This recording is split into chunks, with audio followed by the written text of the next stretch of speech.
Pemirsa, sejumlah tokoh serta akademisi yang terkumpul dalam gerakan pemilu bersih menyoroti adanya dugaan 54 juta DPT bermasalah. Mereka pun menggugat Komisi Pemilihan Umum untuk melakukan klarifikasi, verifikasi, serta koreksi.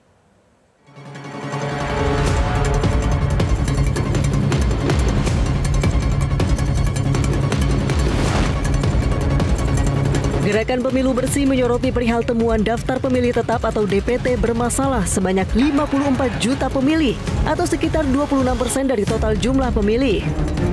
Salah satu tokoh Gerakan Pemilu Bersih yang juga merupakan mantan Ketua Umum PP Muhammadiyah Din Syamsuddin menyampaikan temuan dugaan DPT bermasalah ini sudah mencederai dan menodai demokrasi, sangat berpotensi menimbulkan kecurangan dalam Pilpres 2024. Kami dari sudut proses pemilu itu sendiri kita ingin bersih, masih ada waktu kalau mau. Ini skrup besar maupun salah satu skrup soal DPT. Belum nanti soal penghitungan, soal pencatatan dan lain sebagainya. Jadi soal DPT kami berharap ya ada respon dari KPU. Maka nada yang kami sampaikan jangan sampai meremehkan. Jangan sampai meremehkan, ini akan jadi masalah besar itu. Gerakan Pemilu Bersih menyampaikan banyak kategori temuan DPT bermasalah. Di antaranya dugaan pemilih di bawah umur, dugaan pemilih yang sudah meninggal dunia, dugaan pemilih yang terdaftar di 2 TPS, dan pemilih siluman. Diharapkan KPU bisa segera melakukan klarifikasi, verifikasi, dan koreksi agar pemilu 2024 bisa terlaksana secara jujur dan adil. Dari Kota Yogyakarta, Tim Liputan Metro TV. Koalisi masyarakat sipil yang terdiri dari berbagai LSM mengungkapkan sejumlah kasus kecurangan pemilu yang ditemukan. Kecurangan tersebut mencakup penyalahgunaan kekuasaan negara pada berbagai level, mulai dari pemerintahan pusat hingga ke daerah. Direktur Imparsial Gufron Mabruri mengatakan penyalahgunaan kekuasaan negara dilakukan untuk kepentingan kampanye dan pemenangan kandidat tertentu. Koalisi masyarakat sipil mencatat ada 121 kasus dengan 31 kategori penyimpangan yang dilakukan oleh aparatur negara. Tindakan ini juga dilakukan pada berbagai level, mulai dari pejabatnya, anggaran kewenangan hingga pengaruh. Akan tetapi Gufron menyebut temuan ini bisa jadi hanya puncak gunung es saja, karena keadaan di lapangan bisa jadi lebih banyak kecurangan yang tidak terungkap. Penyimpangan aparatur negara paling besar tercatat adalah dukungan ASN terhadap cawapres tertentu dengan jumlah sebanyak 38 kasus, lalu disusul 16 kasus kampanye terselubung. Kecurangan lain yang tercatat adalah berkaitan dengan politisasi bansos sebanyak 10 kasus, penggunaan fasilitas negara dengan 8 kasus, dan 5 indikasi tindakan terselubung. Diduga adanya kickback yang jadi kita mengumpulkan, mendokumentasikan 121 kasus penyimpangan aparatur negara di berbagai level, mulai dari presiden sampai kepala desa, terkait dengan kepentingan kampanye dan pemenangan kontestan dalam pemilu.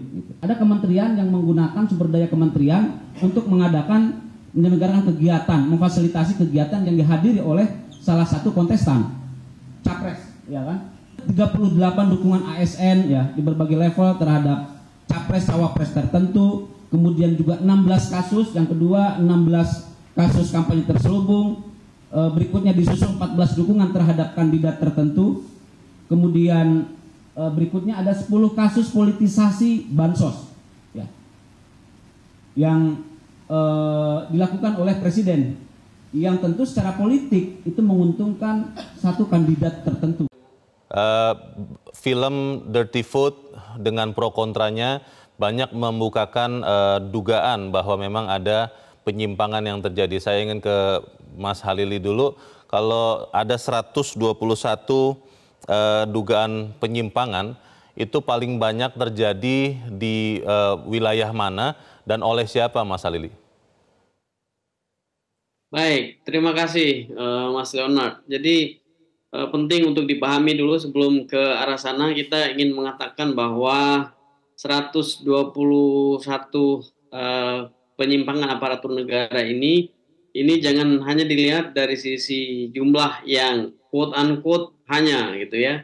Ada dua penjelasan yang sangat penting untuk dipahami, bahwa data ini 121 yang tadi disampaikan oleh rekan saya Gufron Mabruri itu sebenarnya kalau kita lihat dari sisi durasi, kan kami melakukan pemantauan itu dari bulan Mei.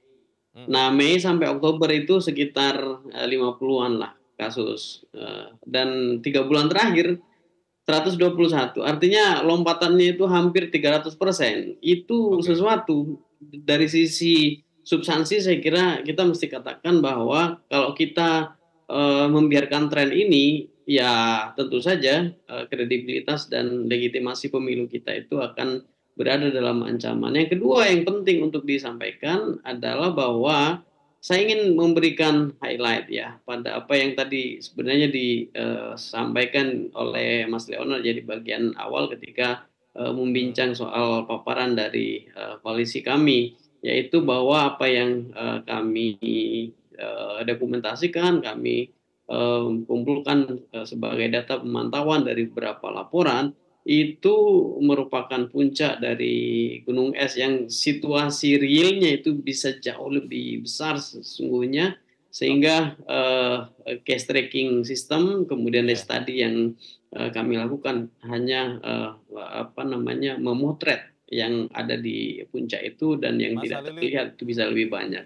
Nah, dari 121 kasus kecurangan, mayoritas bentuknya apa ya, Mas Halili? Paling banyak, Mas Leonard, itu di Pulau Jawa ya, yang paling besar DKI Jakarta. Yang lain adalah Jawa Barat, kemudian Jawa Tengah dan Jawa Timur. Jadi ini area-area yang memang kita semua tahu ini menjanjikan insentif elektoral yang besar karena jumlah pemilihnya besar, kemudian TPS-nya juga banyak. Jadi ini satu yang mesti direspon secara serius untuk memperkuat pemantauan di area-area ini.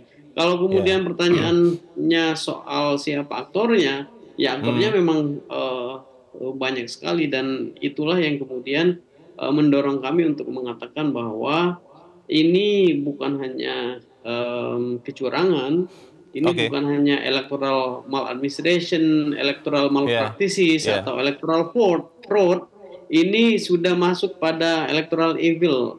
Jadi electoral evil itu ya sudah kejahatan pemilu, dan itu melibatkan sejumlah aktor dari tingkat pusat sampai tingkat desa. Dalam catatan kami, bahkan presiden pun melakukan pelanggaran.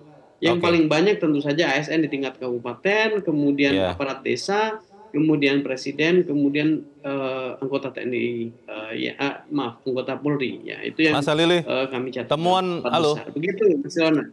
Oke, Mas Halili, temuan ini apakah sudah dilaporkan ke Bawaslu atau mungkin Komisi ASN karena melibatkan ASN, atau ini baru temuan saja yang memang tidak juga mau dilaporkan kepada pengawas pemilu?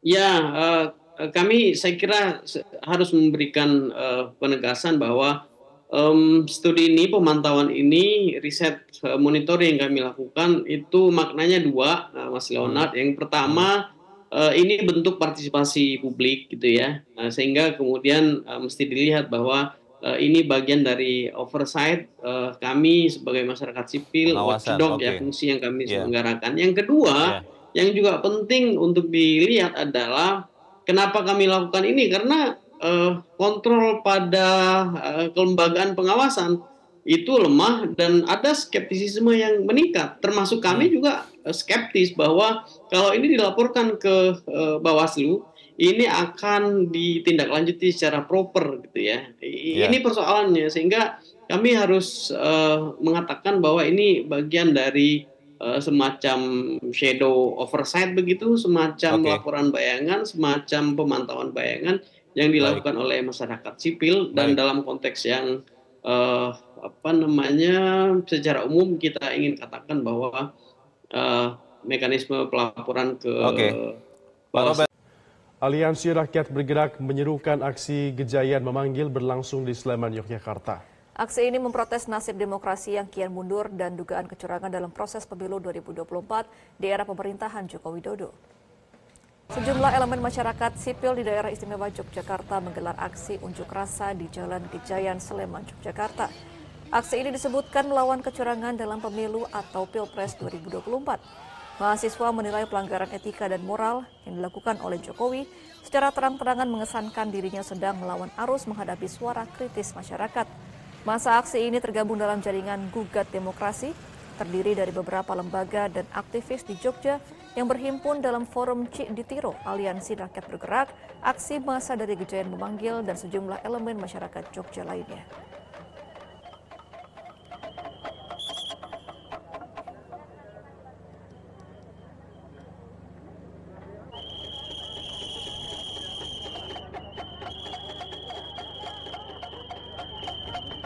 Gejayan Bapak semuanya atas dasar Departemen Politik dan Pemerintahan Visipol UGM mengungkapkan kekecewaan terhadap dua alma maternya, yakni Ari Dwi Payana dan Pratikno, yang masih berada di tengah pusaran kemunduran demokrasi. Padahal keduanya pernah mengajarkan bahwa demokrasi harus selalu dijaga keberlangsungannya. Namun saat ini demokrasi Indonesia diwarnai oleh tindakan pelanggaran etik dan penghancuran pagar demokrasi oleh penguasa. Lewat surat cinta untuk Pak Pratikno dan Mas Ari, keduanya diajak untuk kembali ke kampus dan ke jalan demokrasi. Diketahui Pratikno menjabat Mensesnek dan Ari menjabat sebagai koordinator staf sus Presiden. Di Semarang, pemirsa, aksi unjuk rasa dari beberapa perwakilan mahasiswa perguruan tinggi diwarnai oleh aksi saling dorong dan juga bakar ban. Masa aksi yang berusaha memasuki halaman gedung DPRD ini menyerukan tuntutan pemakzulan terhadap Presiden Joko Widodo. Mahasiswa dari UNES, Undip, Unisula, dan UIN Wali Songo Semarang sempat memanas dan adu debat dengan petugas polisi, serta diwarnai dengan aksi saling dorong yang akhirnya berhasil diredam polisi setelah ditemui anggota DPRD dari fraksi PDIP, Daniel Cahyono. Mereka menuntut anggota DPRD tersebut ikut membacakan pernyataan sikap, namun ditolak. Masa akhirnya membubarkan diri setelah sebelumnya membakar sejumlah ban di depan kantor Gubernur Jawa Tengah.